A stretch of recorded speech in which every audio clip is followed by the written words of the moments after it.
நெல்லையில் அரசு நலத்திட்ட விழாவில் முதலமைச்சர் ஸ்டாலின் உரையாற்றி வருகிறார். அந்த காட்சிகளை பார்க்கலாம். சிவகளை உள்ளிட்ட அகழாய்வுகளை மேற்கொண்டு இப்போ உலகமே திரும்பி பார்க்கக்கூடிய அளவுக்கு பொருணை அருங்காட்சியகத்தை உருவாக்கி இருக்கிறோம்.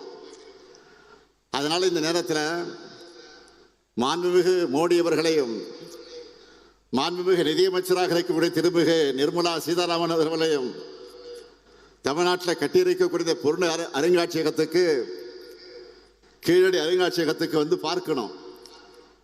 இந்த கூட்டத்தின் மூலமாக, இந்த விழாவின் மூலமாக நான் அன்போடு அவர்கள் அழைக்கிறேன். நீங்க வந்து பார்த்தாதான் தமிழருடைய நாகரிகத்தை எந்த அளவுக்கு தொன்மை கொண்டதுன்னு தெரியும். இதை மிகச்சிறப்பாக உருவாக்கி இருக்கக்கூடிய நம்முடைய மாண்புமிகு நிதியமைச்சர் தங்கம் தென்னரசு அவர்களுக்கும் கட்டி எழுப்பியுள்ள மாண்புமிகு அமைச்சர் ஏவா வேலு அவர்களுக்கும் அரசு அலுவலர் அனைவருக்கும் என்னுடைய பாராட்டுக்களை, வாழ்த்துக்களை நான் தெரிவித்துக் கொள்ள விரும்புகிறேன். அமைச்சர் தங்கம் தென்னரசு அவர்கள் தமிழ் ஆர்வலர், தொல்லியல் ஆய்வாளர், இயற்கையின் காதலர்னு பன்முகம் கொண்டவர். அவர் இப்படி தமிழ் மேலையும் தொல்லியல் துறையிலையும் பர்சனலா ஆர்வம் கொண்ட ஒருத்தர் இந்த துறைக்கு அமைச்சராக கிடைத்திருப்பதிலே நான் மிகுந்த மகிழ்ச்சி அடைகிறேன். அதேபோல் தொல்லியல் துறையினுடைய செயலாளராக இருக்கக்கூடிய நிதித்துறையினுடைய செயலாளர் திரு உதயசந்திரன் ஐஏஎஸ் அவர்களும் அவரும் ஒரு தொல்லியல் ஆய்வாளர் தான். தமிழ்நாட்டின் தனிப்பெருமையை உலகம் ஏற்றுக்கொள்ளக்கூடிய வகையில் உயர்த்தி காட்ட வேண்டும் என்று அக்கறை கொண்டவர் உதயசந்திரன் அவர்கள். இப்படிப்பட்ட ரெண்டு பேரும் சேர்ந்து ஏற்கனவே கீழடி அருங்காட்சியகத்தை உருவாக்கி பார்வையாளர்கிட்ட அது செம்ம இட்டாயிருக்குது. இப்போ பொருணை அருங்காட்சியகத்தை உருவாக்கி தமிழ் சமுதாயத்துக்கு ஒரு மாபெரும் வரலாற்று கடமையை ஆற்றி இருக்காங்க. நம்முடைய திராவிட மாடல் அரசு என்பது ஒரு கட்சியின் அரசு அல்ல, இனத்தினுடைய அரசுன்னு நான் தொடர்ந்து சொல்கிறேன். அதுக்கான பெருமைமிகு சாட்சி தான் கீழடியும் இங்கே அமைந்திருக்கக்கூடிய பொருணை அருங்காட்சியகம்.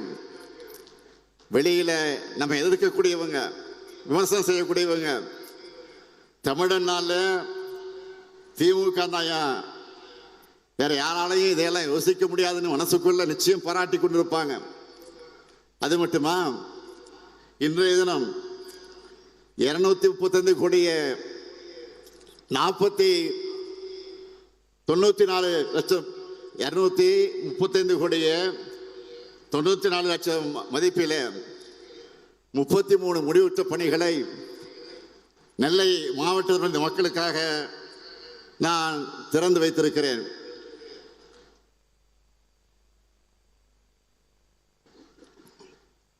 அதில் குறிப்பிட்டு சொல்லணும்னா, நெல்லை பன்னோக்கு மருத்துவமனையில் இதயம், நரம்பு, சிறுநீரகம், கல்லீரல் குறைபாடு அத்தனை பேருக்கு சிகிச்சை வழங்க தேவையான நவீன கட்டமைப்புகளையும் கொண்ட மருத்துவமனை கட்டடம் முக்கியமாக இருக்கிறது. தமிழ் பெருமைக்கு பொருணை மியூசியம், மக்கள் உயிர்காக்க மருத்துவமனை. அப்ப நெல்லை மக்களுடைய அறிவு பசைக்கு என்னன்னு கேட்குறீங்களா? சென்னையில் அண்ணா நூற்றாண்டு நூலகம், மதுரையில் கலைஞர் நூற்றாண்டு நூலகம், கோவையில் தந்தை பெரியார் நூலகம் மற்றும் அறிவியல் மையம், திருச்சியில் பெருந்தலைவர் காமராசர் நூலகம் என்ற வரிசையில் நம்ம நெல்லையில் கண்ணியத்திற்குரிய காகிதம் இல்லத்தவர்கள் பேரால 100 கோடி ரூபாய் மதிப்பீட்டில் பிரம்மாண்ட நூலகம் அமையவிருக்கு. அதுக்கான அடிக்கலை இன்று நாட்டி இருக்கிறேன். நெல்லையோட அடையாளமா நெல்லையப்பர் கோயில், திருவள்ளூர் இரட்டைப்பாலம், தாமிரபரணி. இந்த வரிசையில் இனி பொருணை அருங்காட்சியகமும் மாபெரும் அறிவு திருக்கோயிலா அமைய போற காகிதமில்ல நூலகம் இருக்கும். நெல்லைக்கு மட்டுமல்ல, பக்கத்தில் இருக்கக்கூடிய தென்காசி, தூத்துக்குடி, கன்னியாகுமரி உள்ளிட்ட தென் மாவட்டங்களை சார்ந்த மாணவர்கள், இளைஞர்கள் இதனால பெரிய அளவில் பயனடைவாங்க. மொத்தம் 356 கோடியே 59 லட்சம் ரூபாய் மதிப்பில் புதிய திட்டப்பணிகளுக்கு அடிக்கல் நாட்டியிருக்கிறேன். 45,477 பயனாளிகளுக்கு 101 கோடி 49 லட்சம் ரூபாய்க்கு நலத்திட்ட உதவிகளையும் வழங்கக்கூடிய முப்பெரு விழாவாக இந்த அரசு விழாவை மிக சிறப்பான வகையில் ஏற்பாடு செய்திருக்கக்கூடிய இந்த மாவட்டத்துடைய பொறுப்பு அமைச்சர், நம்முடைய சீனியர் அமைச்சர்களை ஒருத்தராக விலகிக் கொண்டிருக்கக்கூடிய KN நேரு அவர்களையும் நான் இந்த நேரத்தில் பாராட்டுகிறேன், வாழ்த்துகிறேன். அனுபவமிக்க சிறந்த செயல் வீரர் உங்க மாவட்டத்துக்கு பொறுப்பு அமைச்சராக கிடைச்சிருக்கிறார். அவர் கையில பெரிய துறை இருக்கு. அதனால பெரும்பாலான திட்டங்களை அவரே உங்களுக்கு கொண்டு வந்து விடுவார். சீனியர் மினிஸ்டர் என்கிற காரணத்தால் மற்ற அமைச்சர்களிடத்திலே மிரட்டி உருட்டி கனிவா பேசி கொண்டு வந்துடுவார். இங்க நாம நடைமுறைப்படுத்தி வரக்கூடிய திட்டங்களை பார்த்தாலும் நேருவோட எஃபெக்ட் தெரியும். விழாவை சிறப்பாக ஒருங்கிணைச்சிருக்கக்கூடிய அவருக்கும், அதேபோல் மாவட்ட ஆட்சியர் சுகுமார் அவர்களுக்கும், இவர்களுக்கெல்லாம் துணையாக இருக்கக்கூடிய அனைத்து துறை அரசு அதிகாரிகளுக்கும் என்னுடைய மனமார்ந்த பாராட்டுக்களையும் வாழ்த்துக்களை நான் தெரிவித்துக் கொள்ள விரும்புகிறேன். 16 ஆண்டுகளுக்கு முன்னாடியே முதலமைச்சர் கலைஞர் அவர்கள் தாமிரபரணி ஆற்றின் வெள்ள உபரி நீரை வறண்ட பகுதிகளுக்கு கொண்டு போக 369 கோடி ரூபாய் ஒதுக்கி தாமிரபரணி, கருமணியாறு மற்றும் நம்பியாறு வெள்ள உபரி நீர் திட்டத்தை தொடங்கி வச்சார். 2021 நம்ம திராவிட மாடல் ஆட்சி பொறுப்பேற்ற உடனே இதுக்காக தனியாக அலுவலர்களை நியமித்து விரைந்து முடிக்க நான் உத்தரவு போட்டேன். தமிழ்நாட்டின் நதிநீர் இணைப்பு திட்டமாக வெற்றிகரமாக இது முடிக்கப்பட்டு கடந்த பிப்ரவரி மாதம் அது திறந்து வைக்கப்பட்டது. இதனால திருநெல்வேலி மாவட்டத்தில் 14,085 ஹெக்டரும், தூத்துக்குடி மாவட்டத்தில் 8,955 ஹெக்டர்னு மொத்தம் 23,040 ஹெக்டர் நிலங்கள் பாசன வசதி பெற்றது. அதேபோல் பாளையங்கோட்டை, நாங்குநேரி, ராதாபுரம், திருவைகுண்டம், திருச்செந்தூர் ஆகிய சட்டமன்ற தொகுதியில் இருக்கக்கூடிய வறண்ட பகுதிகளில் இதனால நிலத்தடி நீர் மட்டம் உயர தொடங்கி இருக்கு. வேளாண்மை பிணைகள் பெருகி இருக்கு. இப்படி நம்ம திராவிட மாடல் ஆட்சியில் திருநெல்வேலி மாவட்டத்துக்கு ஏராளமான நன்மைகளை செஞ்சு இன்றைக்கு மக்களுக்கு அர்ப்பணிச்சிருக்கிறோம். அது மட்டும் இல்லை, நம்முடைய முத்திரை திட்டங்களாக இருக்கக்கூடிய அந்த திட்டங்களை பற்றி சொல்லணும்னா, இந்த நெல்லையில் அதன் மூலமாக பயனடைந்திருக்கக்கூடிய அந்த திட்டங்களை பற்றி நான் தலைப்புச் செய்தியாக சொல்ல போகிறேன். பெத்த மகனை கைவிட்டாலும் கூட என் மகன் ஸ்டாலின் இருக்கான்னு தாய்மார்களுக்கு தன்னம்பிக்கை ஊட்டுகிற கலைஞர் மகளிர் உரிமை திட்டம். அந்த திட்டத்தில் இது வரைக்கும் 2,56,000 பேருக்கு மாதந்தோறும் 1000 ரூபாய் வழங்கப்பட்டு வருது. முதியோர், மாற்றுத்திறனாளிகள் வீட்டுக்கே போய் ரேஷன் பொருட்களை வழங்கக்கூடிய தாய்மனார் திட்டத்தில் 48,434 பேர் பயனடைகிறாங்க. நலம் காக்கும் ஸ்டாலின் மருத்துவ முகாமில் இதே நெல்லை மாவட்டத்தை சார்ந்த 44,176 பேர் மெடிக்கல் டெஸ்ட் எடுத்திருக்கிறாங்க.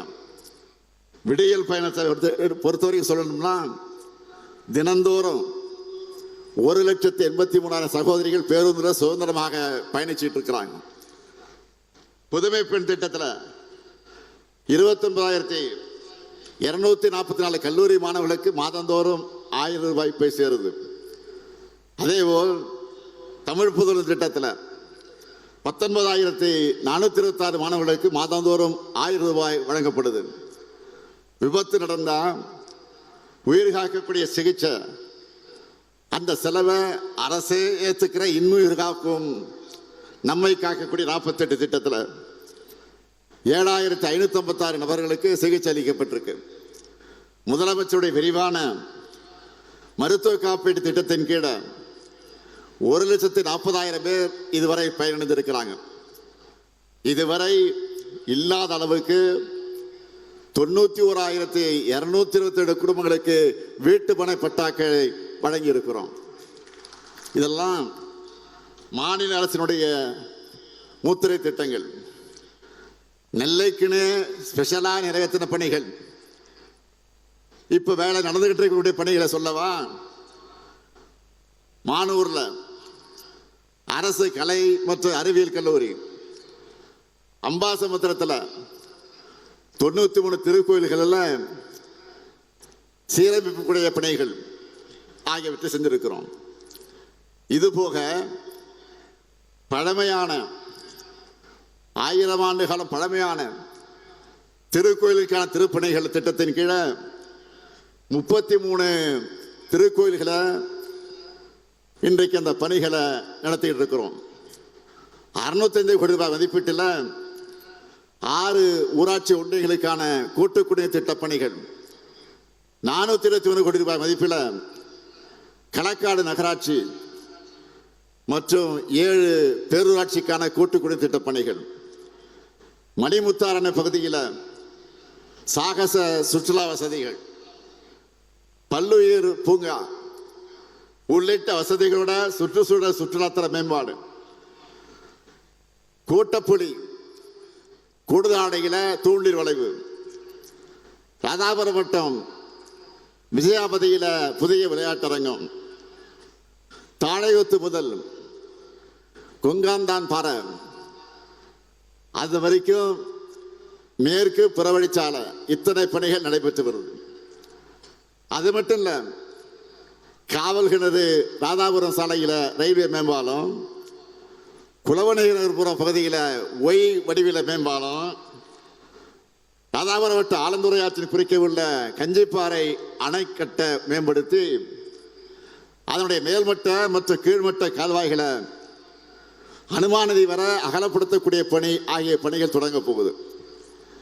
மேலும் 1875 கோடி ரூபாய் திட்ட மதிப்பீட்டில் அம்பாசமுத்திர வட்டம் விக்கிரமசிங்கபுரம் கிராமத்தில் கோரையாற்றின் குறுக்கே நீர்த்தேக்கம், 550 கோடி ரூபாய் மதிப்பில் சேரன்மதேவி வட்டம் தெற்கு வீரவநல்லூர் கிராமத்தில் வள்ளிமடை ஓடை குறுக்கே நீர்த்தேக்கம், 477 கோடி ரூபாய் மதிப்பில் திசையன்வெளி வட்டத்தில் இருக்கக்கூடிய குட்டம் அதை சுற்றி இருக்கக்கூடிய பகுதிகளுக்கு வெள்ள நீரை திருப்பிவிட நம்பியாற்றின் குறுக்கே தடுப்பணை அமைப்பது மற்றும் புதிய கால்வாய் அமைக்கக்கூடிய பணிகளுக்கான விரிவான திட்ட அறிக்கை தயாரிக்கப்பட்டு ஒன்றிய அரசினுடைய நீர்வள ஆணை ஒப்புதல் பெற நடவடிக்கை மேற்கொள்ளப்பட்டு வருது. நாங்குநேரியினுடைய கால்வாயை அகலப்படுத்தி புறவழி கால்வாய் அமைச்சு நாங்குநேரி பெரிய குளத்துக்கு கீழ் உள்ள 41 குளங்களை அந்த குளங்களுக்கு தண்ணீர் கொண்டு செல்லக்கூடிய திட்டத்துக்கு விரிவான அறிக்கை தயார் செய்யப்பட்டு வருது. ரொம்ப பெரிய பட்ஜெட்டில் செய்கிற மெகா திட்டங்களை மட்டும்தான் இப்போ நான் சொல்லி இருக்கிறேன். இன்னும் ஏராளமான திட்டங்கள் இருக்கு, முழுசா சொல்ல நேரம் இல்லை. இத்தனை சொன்னாலும் உங்க ஊருக்கு வந்துட்டு புதுசா அறிவிப்புகளை வெளியிடாம போனா நல்லா இருக்குமா? அப்படியே போனா நேரு சும்மா விடுவாரா? அல்ல, இங்க இருக்கக்கூடிய எம்பிக்கள் எம்எல்ஏக்கள் விட மாட்டாங்க. அதனால நெல்லை மாவட்டத்துக்கான முத்தான 3 அறிவிப்புகளை நான் வெளியிட விரும்புகிறேன். முதல் அறிவிப்பு, திருநெல்வேலி மாநகர் காந்தி நகரில் அமைந்திருக்கக்கூடிய ராணி அண்ணா அரசு மகளிர் கல்லூரியில் 11 கோடி ரூபாய் செலவில் அனைத்து வசதிகளோடு புதிய மகளிர் தங்கும் விடுதி அமைக்கப்படும்.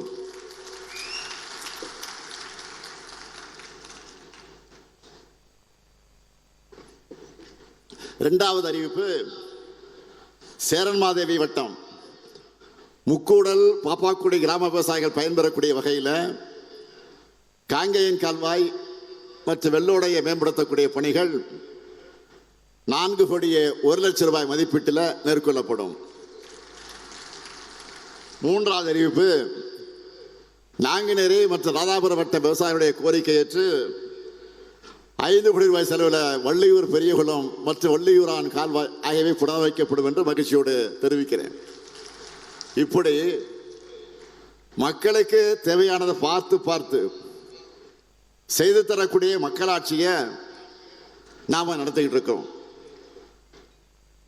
இதுக்கு அப்படியே நேர்மாறாக மக்கள் விரோத ஆட்சியா ஒன்றிய அரசு இன்றைக்கு நடைபெற்றுக் கொண்டிருக்கு.